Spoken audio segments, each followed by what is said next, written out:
Good morning, y'all. So what's up? It's Friday morning, and we had tornadoes come through last night, and it rained, and of course the temperature dropped. It's 40 degrees right now, which is, that's cold for here, but not up north. So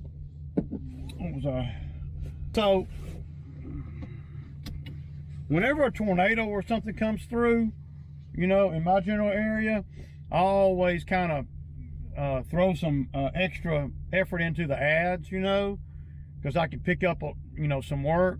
Sometimes I do, sometimes I don't. But I got work that's, that the tornado has created already. So some trees got pushed over there at the bamboo site. We got one tree that is leaning, and I will check that out. It's too wet for me to run the Bobcat though, so I'm not going to run the Bobcat today. What I did is, I got my rope, and of course I got chainsaws, and I just put a mower on the trailer.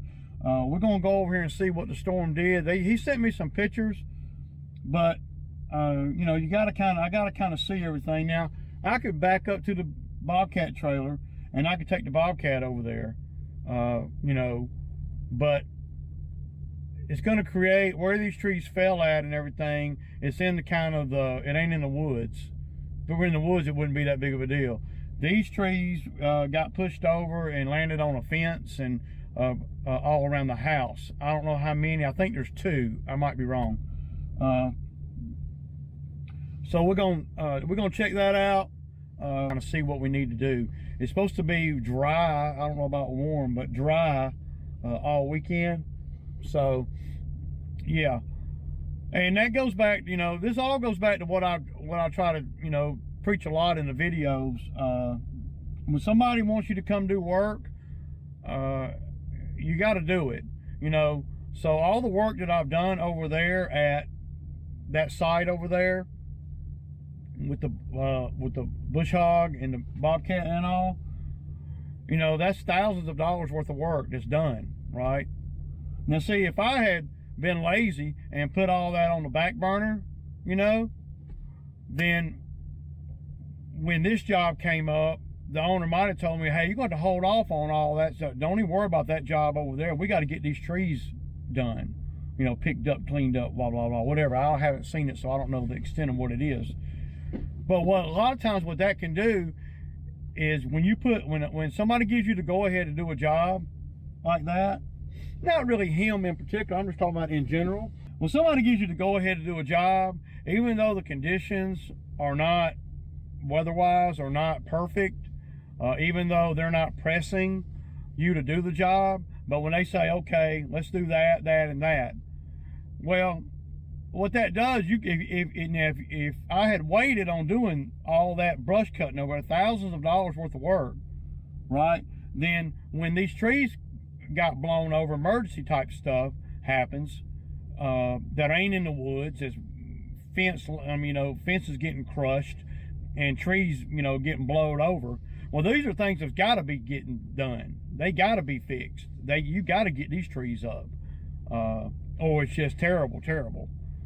So if I had put that work off the last 2 weeks, then when these trees came through, I might have lost that job, that work for the last 2 weeks.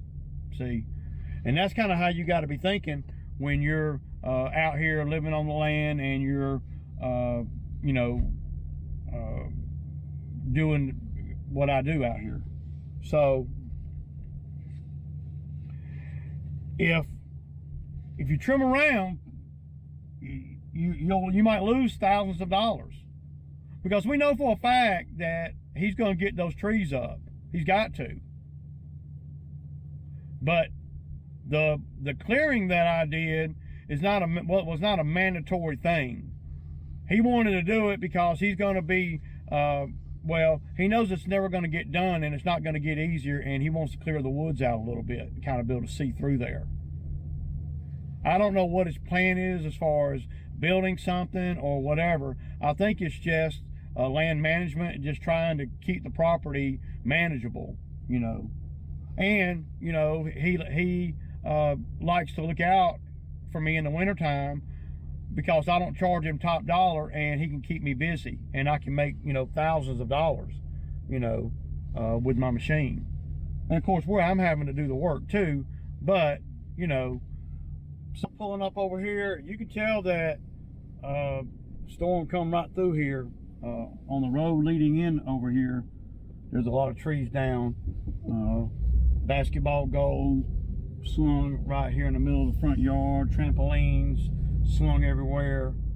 So I just pulled up over here, y'all. There's a big leaner right there. I don't know, is there a power line right here somewhere? That's right on the property line there. Y'all see that? And that's not really the one I'm here to, but yeah. I could pull it down though. Just, you know, just throw a rope up in it, you know, right along in there. And then just to put the Bobcat on the driveway, where we go around the turn right here, and just pull it down. Not a big deal.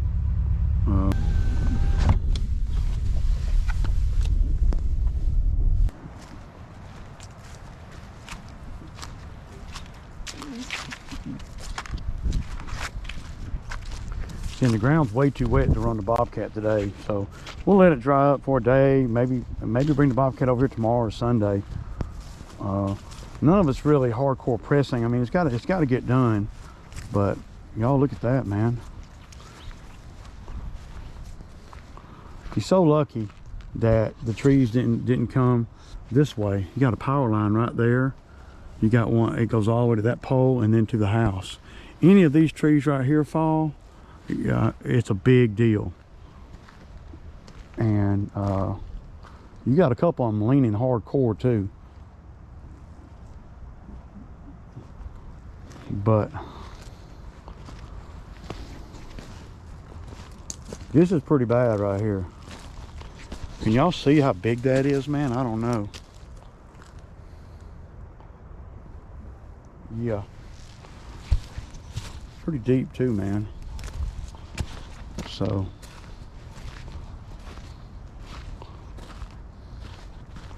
that second pine tree, well, that one right there, and see, I had advocated a couple of years ago, man, we need to cut all these trees down right here that are so close to the house. See, these pine trees, they looking bad, man, you know.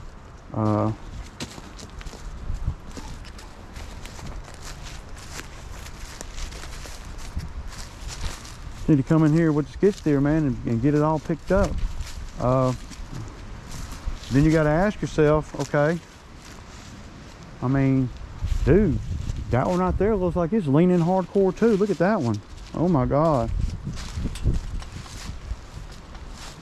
See, and this, see the one leaning hard right there?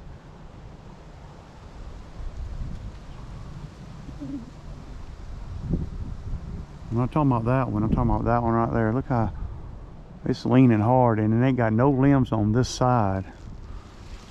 So the weight is, but see, if you drop that tree, it's going to hit the fence, man. See, it's just all sketch, man. All of this is sketch, dude. You know?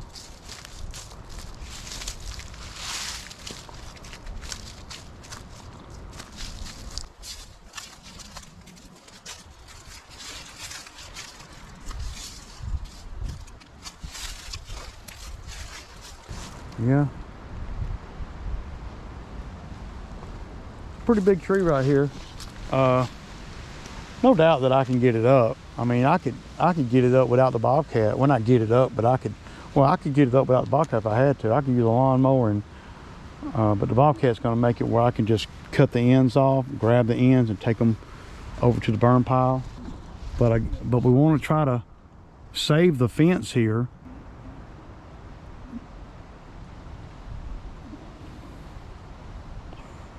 That makes sense. I mean, not really, I don't guess, because, well, you're gonna have to replace this piece of the fence. And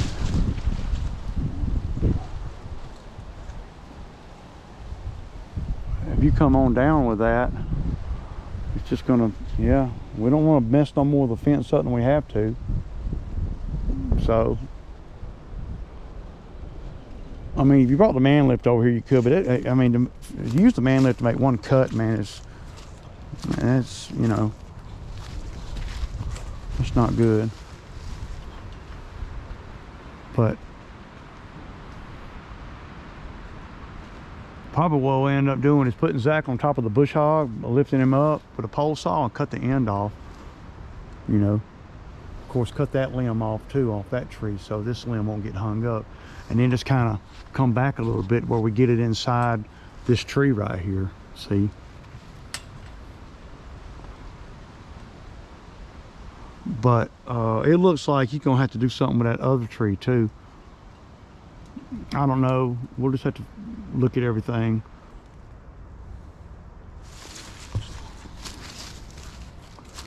So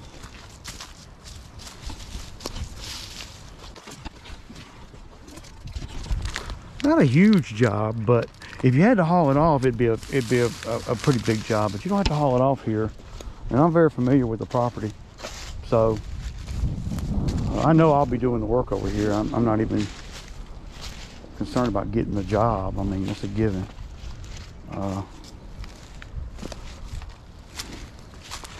So they had another pine tree that was here I dug up a couple years ago. So you basically got 2 pine trees here that's going to have to all the way come out. To be a little, well, you're going to have to use your noodle just a little bit on the one that's leaning if you don't want to hit the fence. Now, if he tells me, hey Ray, I'm going to replace the whole freaking fence, then, you know, but going in, I'd be thinking, well, look how hard that other tree's leaning, y'all. I'm surprised it didn't come up, man. Look at that, dude. That is sketch. I mean, it's a given which way it's gonna fall. I mean, I'd get rid of that tree before I'd get rid of that tree right there before I built the fence back. That sucker could fall into any storm. Just slow roading sometimes during the winter, it can, you know, help you be able to stay busy. A lot of times in the wintertime, y'all, it's just about staying busy. And you know, you might not be making top dollar, but you're staying busy, and then you do one job, and then and you're not pushing too hard, and then another job comes along. I already see some other trees over here that are pushed down too.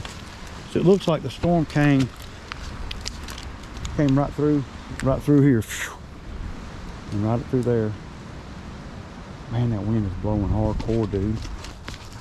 All I can do is, you know, get over here and get it up when the weather permits. So that's what we'll do. Peace out.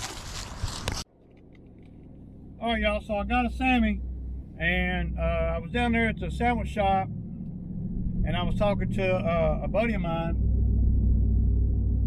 and where that storm hit yesterday, he's saying that you can't even rent equipment right now in my area. You know, he said all the equipment places within, this is what he said, all the equipment places within 30 or 40 miles of here, there you can't get equipment like a Bobcat or a chipper, especially a chipper, he said, because of the storm. So that's another factor that, you know, we don't ever talk about, you know, when talking about renting versus owning. So, you know, that's another factor, because, well, what happens when the demand for pieces of equipment go up, the rental yards, they're gonna first come, first serve basis. So at peak time that there's a lot of work and a lot of money out here, you know, that's the time that if you're renting, you can't get a machine. Got to think about that too, you know.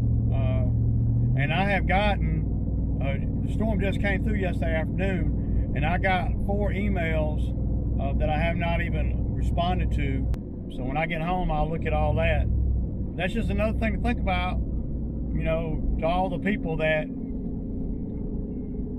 I don't know, that believe in, you know, renting is better than owning. And renting is better than owning on some pieces of equipment.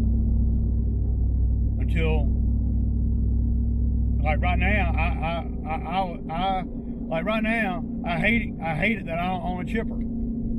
Because if I own a chipper, I could go down and I can make, you know, thousands, if not tens of thousands of dollars cleaning up tree stuff. But it's going to bottleneck with me and my equipment because I don't have a chipper.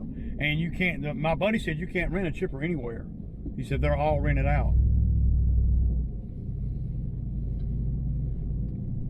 So even a piece of equipment that I don't really want to own, I wish I own it now, because you could just about make enough money in one, you know, in one bad storm to pay for a chipper. I mean, maybe not a brand new one, maybe a brand new one too. You never know. I don't know what a brand new one costs, but I think that they're way up there, especially a big one. You could get a used one, and you could have one storm come through like yesterday, and that one storm generate more than it takes to buy the chipper. Same thing with a Bobcat. I mean, if you're in the right place at the right time with the right machine, and you got a bunch of storms going down, a bunch of trees on individual properties, and you're like working on one, you might be able to land a month's worth of work every day, you know, $10,000 a job. 3 days, 10 grand or whatever. You can make enough money in one, hate to say catastrophe, to pay for the equipment. A lot of times when this kind of thing happens, people will respond to my ad and they'll be trying to rent my Bobcat. See, not so much the man lift, but the Bobcat and the grapple bucket, and the dump trailer too. Because what ends up happening, if the storm is bad enough, and you know, especially in my area, because we just had a bad storm 2 years ago, and they're still cleaning up that storm. Some people have made a fortune in the dumpster game just because of one major storm. But if you got to rent, you're never going to get none of that money. But the guy that owns the dumpster business, he's solid. He's solid, because but you got to have a little bit of, you know, foresight too, you know, to be able to see, you know, that it's worth the investment. You can't go wrong buying a skid steer though. I mean, not, you know, as long as you can haul it around, you know, and as long as you're not gonna miss a meal, right? But I got me a Sammy, and it's cold as all get out, and I'm gonna go sit on the couch with my dog, man. 2 o'clock, man. Peace out.